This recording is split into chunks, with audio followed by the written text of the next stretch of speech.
Hey guys, what is going on? It is Minituff, and welcome to the ultimate computer build. This is the computer I've been waiting so long to build. I've got a little bit of an overview of the parts here, and I'm going to show you how I built it. This is a tutorial on how to build a computer. This is just how I built mine. So let's go over the parts real quick. To start off, we got a Gigabyte Z77X-UD5H motherboard. This is a Z77 motherboard. It's got plenty of the features, all I need. I got a Corsair Force GT 240GB SSD. Great. 16 gigabytes of G.Skill Ripjaws RAM. I got blue because it matches my color scheme. You know, why not? And we got a Corsair H100 liquid CPU cooler. This is a really nice CPU cooler to cool the Core i7 processor I got. Yep, Core i7 3770K. This is a great processor for all the stuff I'm going to be doing, and I am really excited. And we got a Gigabyte GTX 680. This is one of the most expensive graphics cards, the best graphics card you can get at the time of filming this video, and it's all powered by a Corsair HX 850. I really like Corsair products. They're pretty good, so I got as many as I could, and that's going to provide plenty of power for this build. I've also got a 3 terabyte Seagate Barracuda hard drive and a standard DVD burner. Note, 3 terabytes does not work with Windows. I can't figure it out. And we got all this is going in a Corsair 800D case, and I wouldn't buy it if it wasn't CAT approved. You always need approval from a non-human source, so that sounds good. And I'm taking off the front bezel here. I'm going to install the hard drive first, and so that should be really easy. Actually, the optical drive. So here we go. From the back, great camera shot, and it just slides right into the front and snaps right in. It's really simple. And there it is. It's installed. We're now taking out the hard drive. This is the 3 terabyte Seagate Barracuda, and in this case is really good. You just pop out the little drive cage here, and you install it right in. It just slides in, you screw it in, and you push it back in. There's no need for any hassling. It's great. So yeah, just pop that in, and now it's installed. It's pretty simple. And now we're getting the SSD out. This is a 240 gigabyte SSD. I cannot stress how much I love SSDs now. I didn't know it made a difference, but my computer turns on in like 3 seconds and everything is up. You don't have to wait for things to load. It's just everything is up. You guys, if you can afford an SSD, I swear you should get one. They're a great addition to your computer. And I would say at least 120 gigs because a lot of things installed to it, plus the OS and stuff like that. So I'm using the 240 gigabyte as my OS and a little bit of storage, and the 3 terabyte is for the other stuff. And so now I'm breaking out the motherboard here. This is the motherboard I got before. I mean, it's the same one. It's supposed to be really nice. And here we got the Intel Core i7 processor. I'm taking this out. I'm not going to be using that cooler that came with it, but I'm using the Corsair H100. So there it is. All that money just for that little thing. It's crazy. I don't know how all that money can go into something that small.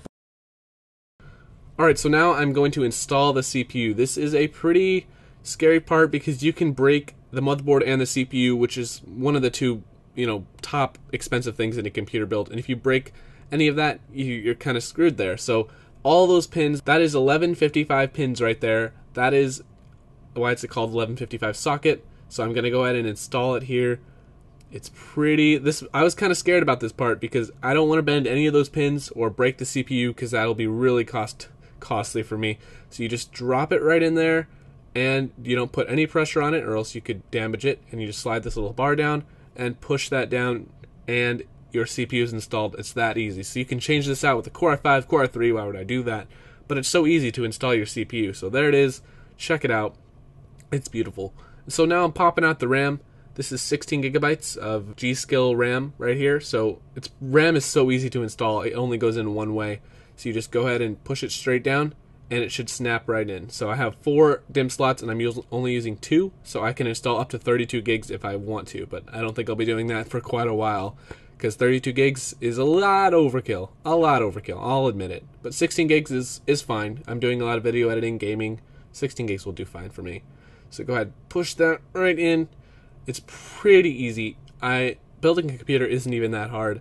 It just takes a lot of knowing what you're doing and stuff like that, and you got to be really careful with what you're installing and make sure you're doing it in the right order, although there isn't a specific order. I just like to do it this way because it's easy. So now I'm putting the back plate on my computer. This is where all the motherboard I/O ports get installed so you can see it from the back. You don't need this to run the computer, but it protects the ports and stuff, and it looks cooler. So now I'm just dropping in the motherboard right into the case. I already have the standoffs installed. They came pre-installed for all you that know what those are.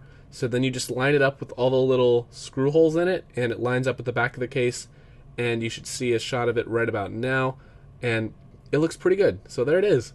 Everything's lined up, and then we're installing the CPU cooler. This was a very painstaking process, and I had a lot of help from my friends, and yeah, so we can screw it in from the top, and it worked really well. That's, Tony, he helped film this. He did a great job at filming this, and I would love to thank him for filming. And so then we installed the Core i7 cooler. Here we go. It just snaps right on. And then I would also like to thank my other friend for helping me do a lot of these things, because I probably couldn't have done this without them. So thanks, guys.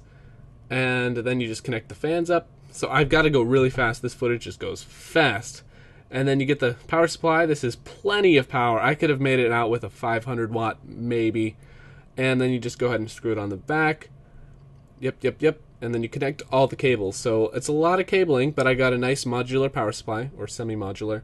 So I'm only using the cables that I need. So I have a big box of cables in my room that I'm not using that would have came on the power supply, but because I got a nice modular one, I don't have any extra cables. So here we go. We're going to connect all the cables up. And this took me a few tries to get because this cable was not bending the right way. It was just... So I just cut it out, and there it is. It's installed. That's the main power. And here's a nice shot of the back of the case. It doesn't look too nice, but the front is all that matters. So there you go. That's a nice overview. Now we are preparing for the graphics card. It's great. So here it is. You ready? Dun, dun, dun. That's a GTX 680. Beautiful.